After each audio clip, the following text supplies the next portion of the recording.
Awuza Smart Ghana update na mo hwe mo bibia akwaba e be di nkomo kakra afa Ghana mpuntu ho Ghana ne ekoso de fata ne de mfata yenyina ye wa ha na ye wa pa Ken Oforiata de Ghana budget for 2022 e baaye o wese ne brofo kama ene no ma bia wu ma na se trend emu 1.75% o mo so just 11 ni ande tobu to asese ya stopo enoma bebre ena okan ewo no okan no sansem nyina wieye ena minority for ana se meka se NDC for no sa budget we dey say wa broni ana akofaba se wa broni ani na se wa broni na se wa broni chese we dwunu ho amenti ase se mpanifo a mo parliament na mutimi ede sa no ma we di agro memum de na ha memum pa na mbese e ko hwe ho kakra bi ba be di hu nkomo se sa no ma ya na se fata na se ya agro keke ene ya ze o mudi na chese e release stress ana ase se nko ne nko twemra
Awusa se wa broni na eje no homina o parliament se wa broni di bia asem ba de ama ise o Ghana the whole parliament uji wo na ko fie Jessica pa be ma fente frem o se o be ka ho asem no de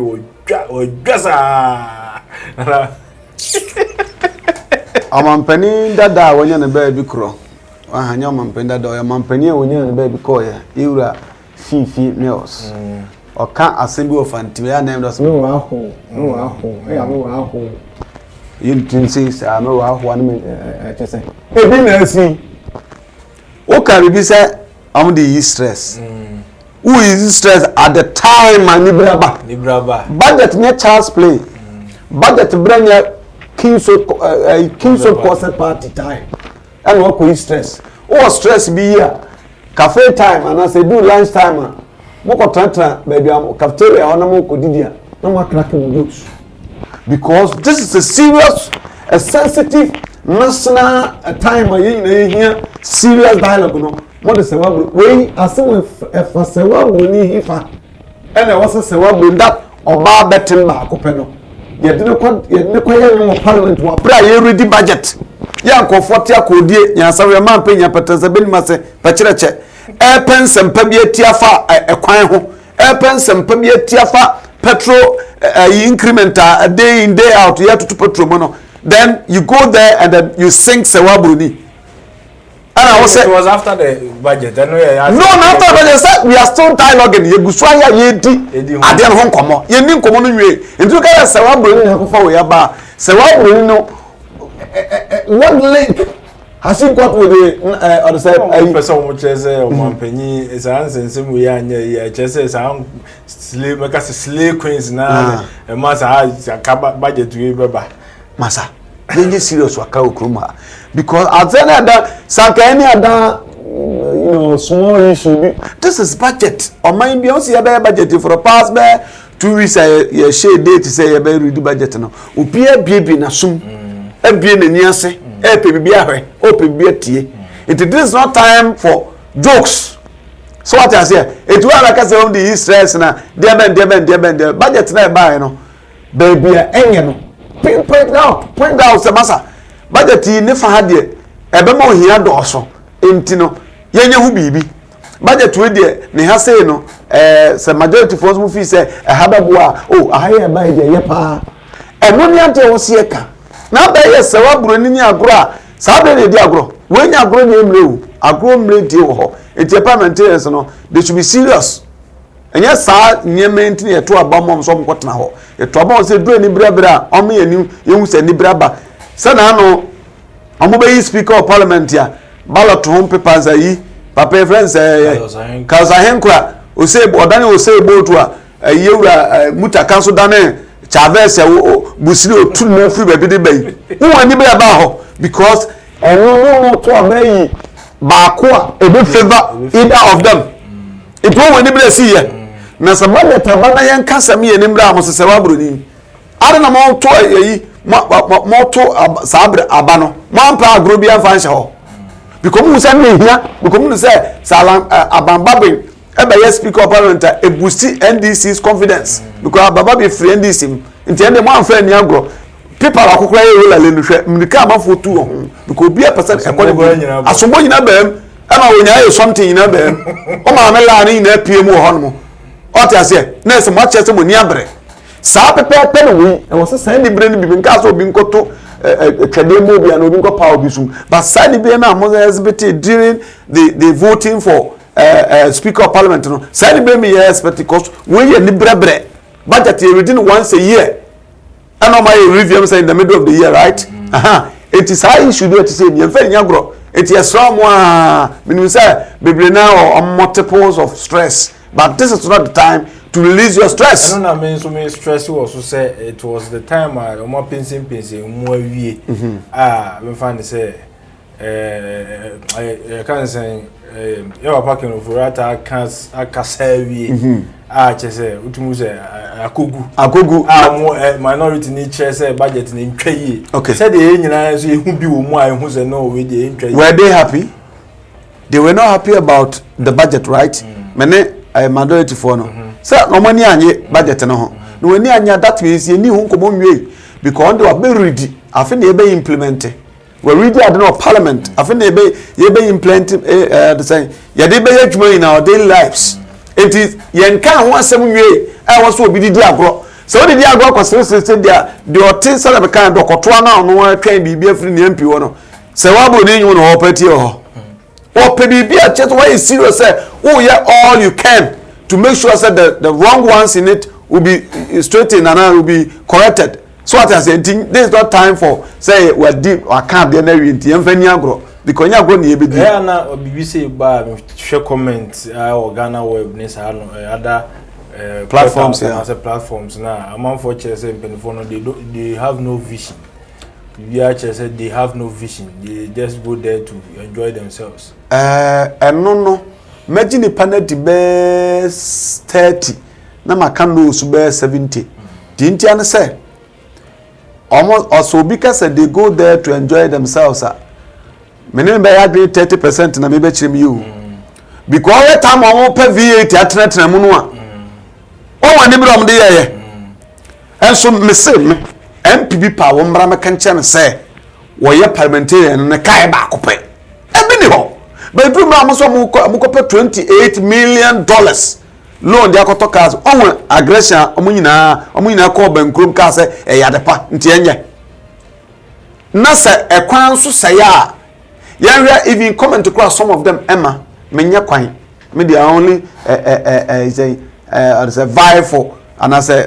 me ko pre e amfa maamia but e drew the bo mo ho de a ahode a yom de pre nti so because omu ni vision a eno de ano sikakra so be kasa because a vision onya say ma men ko rep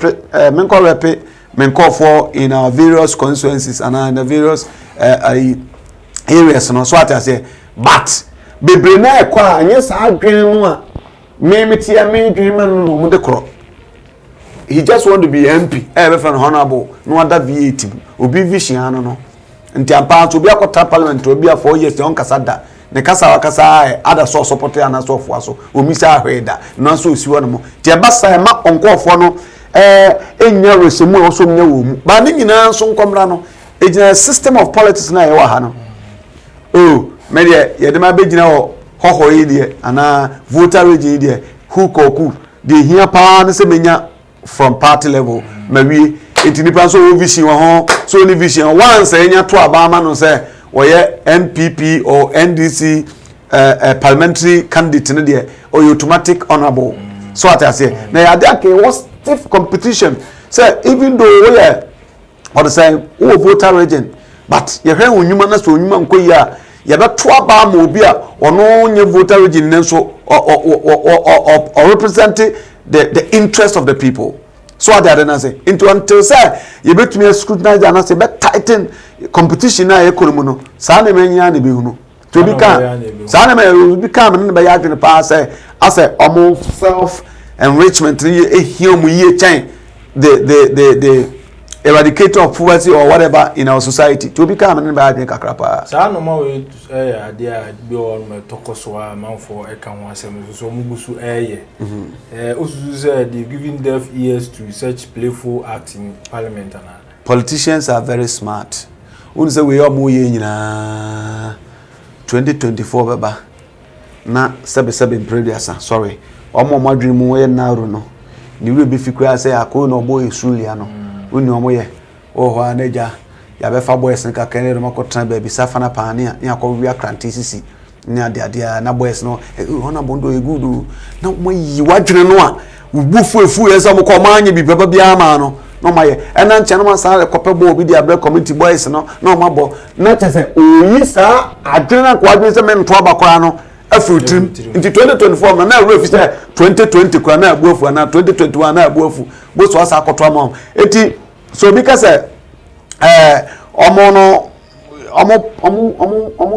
omo self like ade omo penny hi omo pa chain omo national na so omo constituency ya me no mo ya 200% if there is something like that nti me no see in fact yeah ma di ya me raho pa say ni braba ye de say o ya mobile money already kwa de no o ko send there akwantu bi ka cho say o 20 cedi be ka hu bo so yam je opram so ase na ene ya MTN ba bete ema the say aban so ate in the MTN for say na 20 cedi say am be 25 cedi ho ba bi so ase every transaction bi abaye omo cheche man of permit no minister of information say wow send 100 cedi and below 100 cedi unka ho so ase but politicians are smart me send 100 cedi minka ho na dodo simple ena saade ya ye ken me sika me obi makosani bo makosani below 100 cedi enti e kwa businessmen and women ya ena e kwa question so mo etonton ade o makola ne kejeti amne ade o mo na ebekwati o mo pa so ase enti say obibi wo ho kan I am not against tax there eno na baby e de ye abruche mu nyina eno na mo de ye but the difference between omo ne yen say oje ene bibi abeto abruche bia de bia be abruche bia tax from and there no doubt but they use it by you betu anapemiti upon kroma manu see there but with the minister of information or say one of the reasons why omo tools na free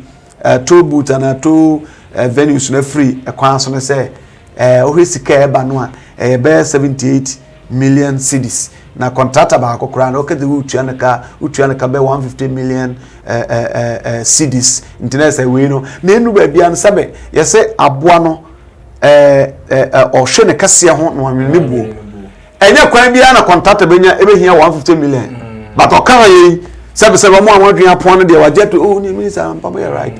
enya kwan bia na hia 150 million to be constructed your kwan bi wa short I here if you had 50 million kwa betumi aye 50 million Ghana cedi kwa betumi aye nti no sa nchemu ni say but they are so smart minim say am shala ko tamba bi we ze am kante am kase ya ba na nyina mu no ye nyina na o se so ade ni eniye na ye ma ya adwen so ye fast ni jai say abato bedu na the t-shirt abana the 20 cedi 50 cedi achima ma the more wo jiska no